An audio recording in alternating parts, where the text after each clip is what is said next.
Ever touched leather and thought it felt great? Chances are, most of the time, you're actually touching plastic. That's because real leather often has a thin coating. It reinforces the surface, adds color and creates patterns. But leather and plastic are permanently fused, making the waste almost impossible to process. On top of that, leather hides have irregular shapes.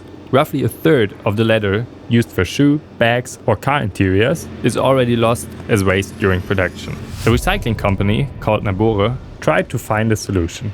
And when I saw the result, I knew I wanted to work with it myself. I visited their production to see how it's made. The scraps are shredded and mixed with rubber and wood glue. Huge machines, similar to those used in paper making, press the mixture flat, filter out the water and dry it in large ovens. Even though it's still a mix of materials, it's a way to reuse waste that was already unconsciously combined in the first place.